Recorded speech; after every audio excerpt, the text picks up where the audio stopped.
Hey guys, Professor Bell, Comic Book University, and Radiant Black, issue number 1. This is a phenomenal book, and I'm genuinely looking forward to seeing a whole lot more out of this new universe here. This is an Image comic. We're talking about who made the comic book. We'll talk a little bit about the book itself and why it's so freaking unbelievably awesome. So this issue is called The Not So Secret Origin. The writer is Kyle Higgins. Marcelo Costa is the artist. The letterer is Becca Carey. The logo design is by Rich Bloom. Michael Cho did the main cover. There's a bunch of variant covers.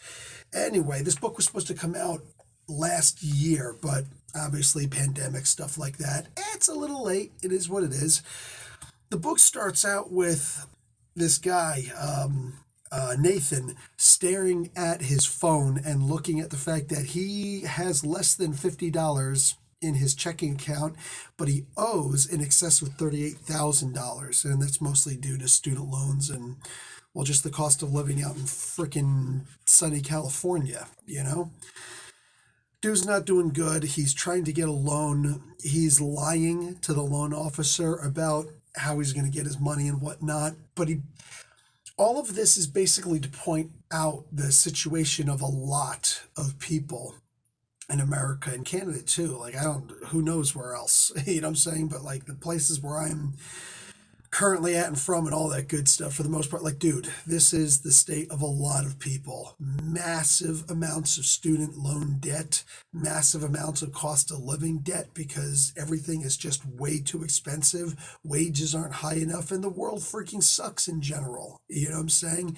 And yet there's no way for a lot of us to just go off and live on our own. People talk about, well, maybe you should just go and live in the woods or something like that. Yeah, unfortunately, the woods are owned, so we can't even do that because I can and I would love to. Unfortunately, there's no place that I can legally go. So you want to talk about trapped? Hi, welcome. And this comic book really encapsulates a lot of that. Nathan is doing all of this while being an Uber or a Lyft driver. I don't know what that symbol is at the bottom of the comic book, but maybe it's just a new symbol. Anyway, when these people show up, it's like, hey, wow, you're crying. Do you need us to get a different car? Nah, dude, I'm broke. I need you to hire me twice. That's what I need. And leave a big tip because I'm hurting.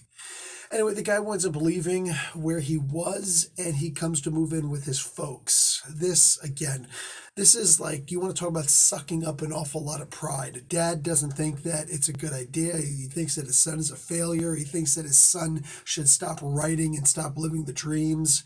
Man, could you imagine if we stopped with the idea that, oh, you've got to be able to be successful immediately as a writer, as opposed to just, do your craft and hopefully some of the other good stuff will come. Like it says a lot. It definitely says a lot. We wouldn't have this book if we were to just do that with writers or any kind of an artist, Anyway, his friend Marshall shows up, and it's fun because Marshall is one of those guys who, I don't know, if he's not in your group, then you're the guy in the group. You know what I'm saying? Like, there's always that guy in every group that you go to that he's just irreverent completely. He'll make fun of you openly. He doesn't care about embarrassment. So even when it comes back to himself, it's just like, whatever, bro. You got to just laugh the stuff off. They both go out, they hang out, the stories exchange. We get a little bit more background.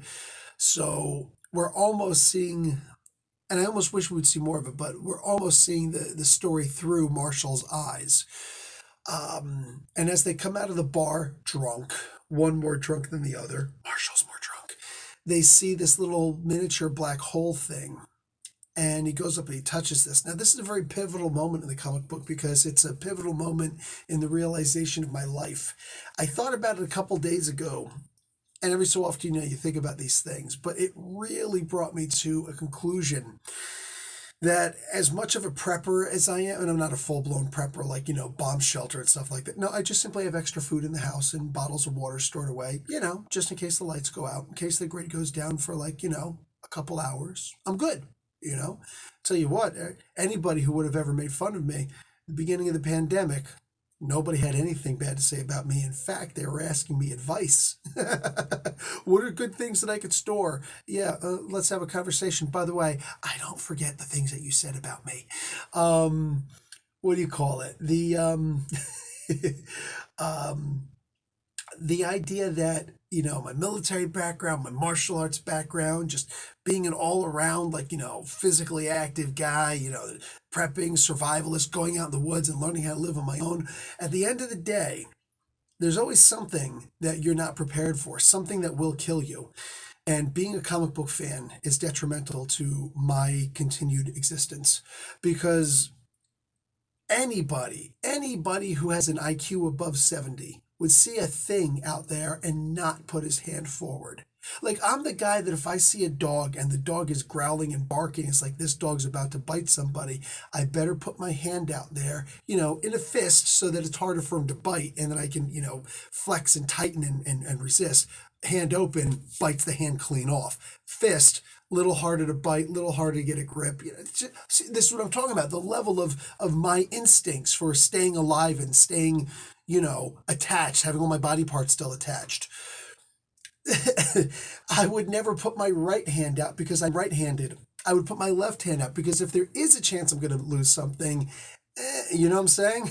Plus, this hand has to be ready to beat the crap out of the dog and put my thumb in the freaking dog's eye. This is the way that I think. I get it. I'm a little goofy. And yet, if I ever saw this ball, this little miniature black hole thing and whatnot, I'd go walk around to it and be like, this might be how I get superpowers. No, I'm telling you, out of all the smart decisions that I make, the paranoid decisions that I make, this is the thing that would kill me.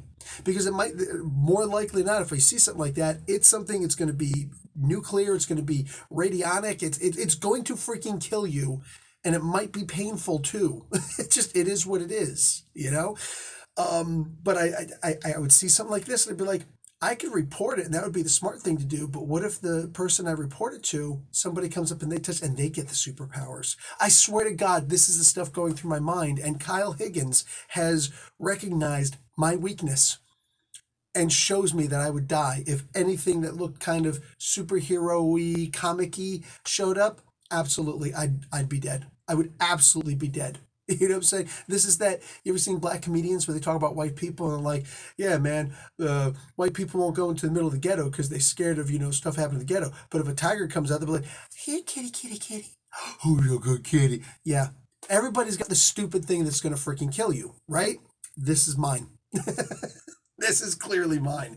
Oh, and I have a feeling a bunch of the people watching this, you'd be dead right along with me. Like, okay, it killed him, but maybe he wasn't worthy. What if I'm worthy? Yeah, exactly. We would all just systematically, the police would show up, they would see this freaking glowing ball and a whole bunch of dead geeks with freaking comic books in their hands and disappointment on their dead faces. I'm telling you, this is how we all die. Anyhow,